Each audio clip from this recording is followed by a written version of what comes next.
So college affordability is the first part of the strategy that we're pursuing.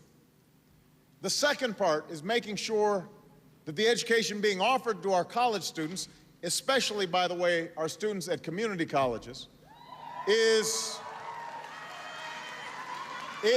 it's preparing them to graduate ready for a career. See, institutions like UT are essential to our future. But community colleges are too. They are great, underappreciated assets that we have to value and we have to support. So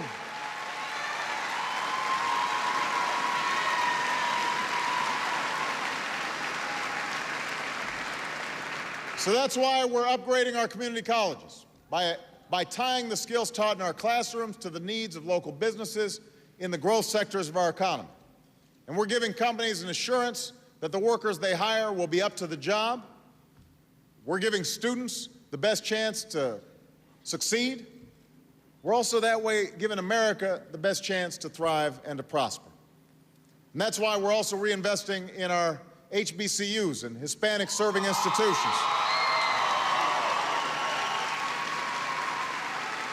like Houston-Tillotson and St. Edwards.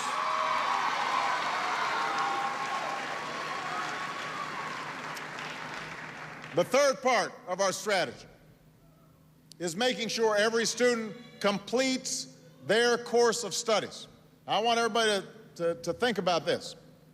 Over a third of America's college students and over half of our minority students don't earn a degree, even after 6 years.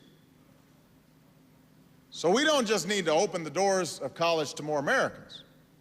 We need to make sure they stick with it through graduation. That is critical. And that means looking for some of the best models out there. There are community colleges like Tennessee's Cleveland State that are redesigning remedial math courses and boosting not only student achievement, but also graduation rates. And we ought to make a significant investment to help other states pick up on some of these models. So we've got to lift graduation rates. We've got to prepare our graduates to succeed in this economy. We've got to make college more affordable. That's how we'll put a higher education within reach for anybody who's willing to work for it. That's how we'll reach our goal of once again leading the world in college graduation rates by the end of this decade. That's how we'll lead the global economy in this century, just like we did in the last century. And, you know, when I look out at all the young people here today, I think about the fact that you are entering into the workforce at a difficult time in this country's history. The economy took a body blow from this financial crisis and this great recession that we're going through. But I want everybody here to remember, at each and every juncture throughout our history, we've always recognized that essential truth that the way to move forward in our own lives and as a nation is to put education first. It's what led Thomas Jefferson to leave as his legacy not just the Declaration of Independence, but a university in Virginia. It's what led a nation that was being torn apart by civil war to still set aside acreage as a consequence of President Lincoln's vision for the land-grant institutions to prepare farmers and factory workers to seize the promise of an industrial age. It's what led our parents and grandparents to put a generation of returning GIs through college and open the doors of our schools and universities to people of all races, which broadened opportunity and grew our middle class and produced a half a century of prosperity.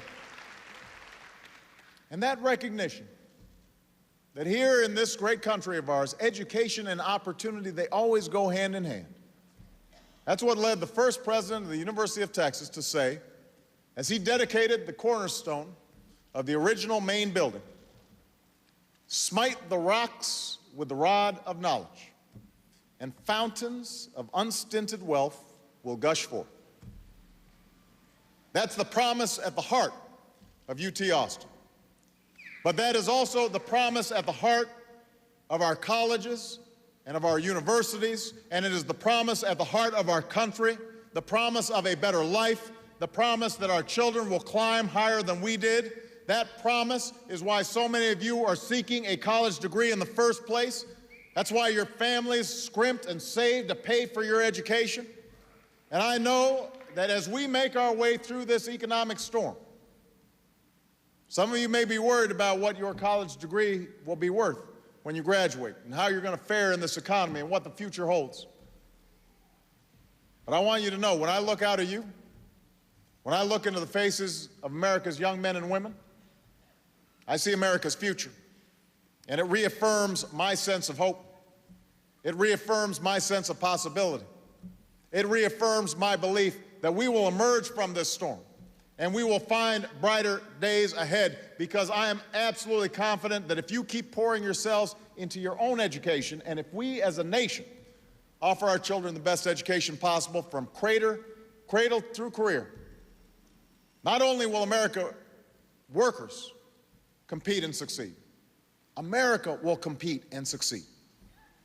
And we will complete this improbable journey that so many of you took up over 3 years ago. And we're going to build an America where each of us, no matter what we look like or where we come from, can reach for our dreams and make of our lives what we will. Thank you, Austin. Thank you, Texas. God bless you. And God bless the United States of America.